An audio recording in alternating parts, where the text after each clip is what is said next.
Este é o Sol. Desde o ano 10.000 a.C., a história abunda em pinturas e escritos que refletem o respeito e a adoração dos povos por este astro.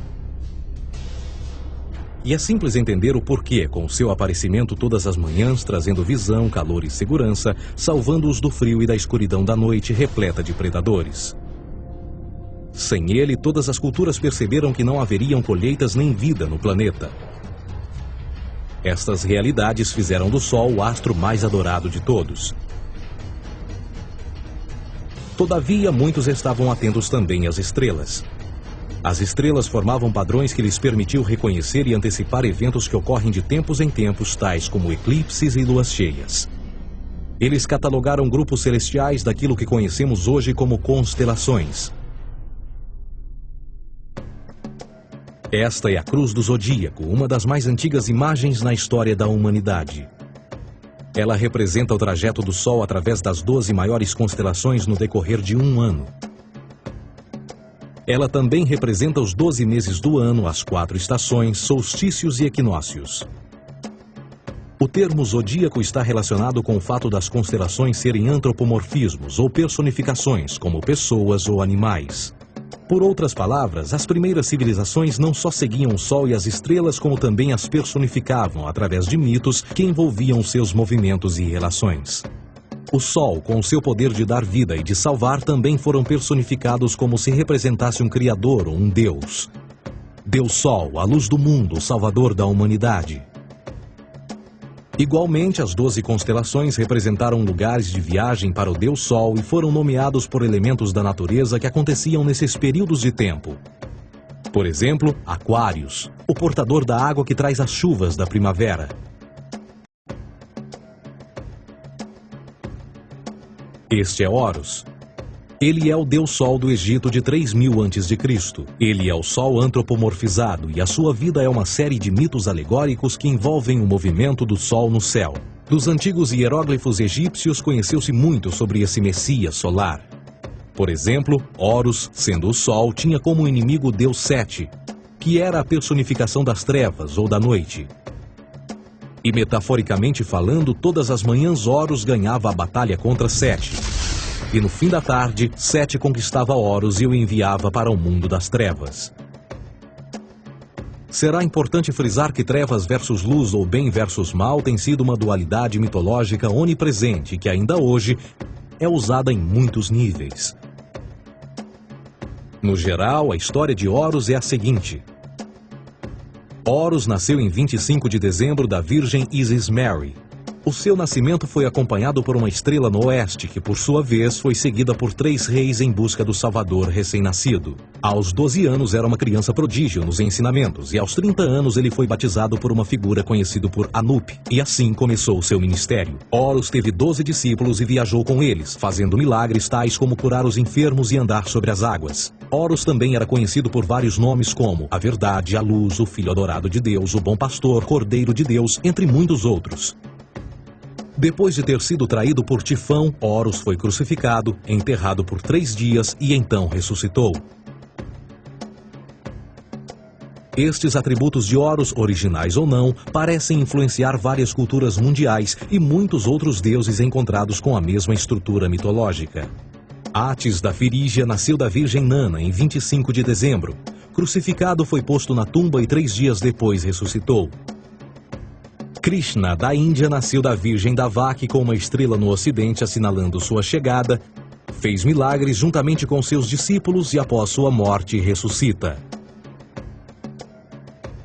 Dionísio da Grécia nasceu de uma virgem em 25 de dezembro. Foi um professor peregrino que praticou milagres como transformar água em vinho e é referenciado como Rei dos Reis, Filho unigênito de Deus, o início e o fim, entre muitas outras coisas, e após sua morte ressuscitou. Mitra da Pérsia nasceu de uma virgem em 25 de dezembro. Ele teve 12 discípulos e fazia milagres. E após sua morte foi enterrado por 3 dias e então ressuscitou. Ele também foi chamado de a Verdade, a Luz, entre outros. Curiosamente, o dia sagrado de adoração a Mitra era um domingo. O que que importa salientar é que existiram inúmeros salvadores em diferentes períodos em diversos lugares da Terra que preenchem essas mesmas características. A pergunta que não quer calar: o porquê desses atributos? Por que o nascimento de uma virgem em 25 de dezembro? Por que a morte e a ressurreição após 3 dias? Por que os 12 discípulos ou seguidores? Para descobrirmos, vamos examinar o mais recente dos Messias solares. Jesus Cristo nasceu em 25 de dezembro em Belém. Ao nascer foi anunciado por uma estrela no ocidente que seria seguida por 3 reis magos para encontrar e adorar um novo Salvador. Tornou-se pregador aos 12 anos. Aos 30 anos foi batizado por João Batista e então iniciou seu ministério. Jesus teve 12 discípulos que viajaram com ele praticando milagres como curar doentes, andar sobre a água, ressuscitar mortos. Ele também é conhecido como Rei dos Reis, o Filho de Deus, a luz do mundo, o início e o fim, o Cordeiro de Deus, entre muitos outros. Depois de ter sido traído por seu discípulo Judas por 30 moedas de prata, ele foi crucificado, posto em uma tumba e após 3 dias ele ressuscitou e ascendeu aos céus. Em primeiro lugar, a sequência do nascimento é completamente astrológica.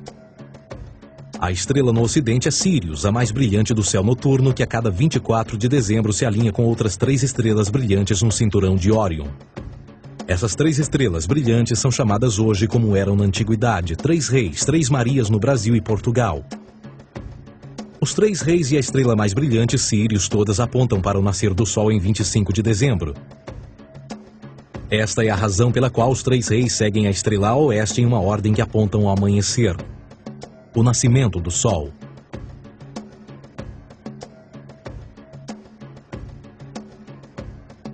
A Virgem Maria é a constelação de Virgo, também conhecida como Virgo, a Virgem. Virgo em latim significa virgem. Virgo também é conhecida como a casa do pão.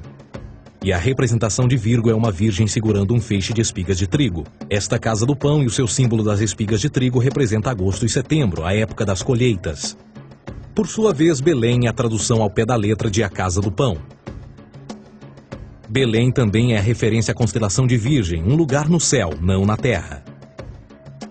Existe outro fenômeno muito interessante que ocorre em 25 de dezembro, é o solstício de inverno. Do solstício de verão ao solstício de inverno, os dias se tornam mais curtos e frios. Da perspectiva de quem está no hemisfério norte, o Sol parece se mover para o sul, ficar menor e mais fraco. O encurtamento dos dias e o fim das colheitas conforme se aproxima o solstício de inverno, simbolizando o processo de morte. Era a morte do Sol. Pelo 22º dia de dezembro, o falecimento estava completamente realizado e faz com que atinja seu ponto mais baixo no céu.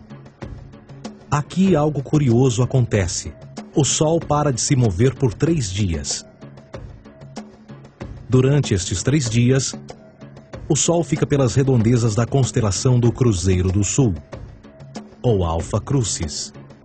Depois desse período, em 25 de dezembro, o Sol se move 1 grau, dessa vez para o norte, trazendo perspectiva de dias maiores, mais calor e a primavera. E assim se diz: o Sol morreu na cruz, ficou morto por 3 dias, apenas para ressuscitar ou nascer mais uma vez. Esta é a razão pela qual Jesus e muitos outros deuses solares compartilham da ideia de crucificação, morte por 3 dias e o conceito da ressurreição. É o período de transição do Sol antes de mudar para a direção contrária no hemisfério norte, trazendo a primavera e assim a salvação. Todavia, eles não celebram a ressurreição do Sol até o equinócio da primavera, ou Páscoa. Isto é porque no equinócio da primavera o Sol domina oficialmente o mal, as trevas, assim como o período diurno se torna maior que o noturno. E o revitalizar da vida na primavera emerge. Agora, provavelmente, a analogia mais óbvia de todas neste simbolismo astrológico são os 12 discípulos de Jesus.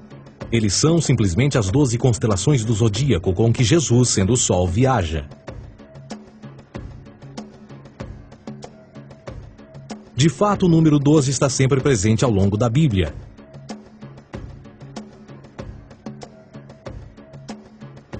Voltando à cruz do zodíaco, o elemento figurativo da vida é o Sol. Isto não é uma mera representação artística ou ferramenta para seguir os movimentos do Sol. Era também um símbolo espiritual pagão. Uma logografia similar a isto.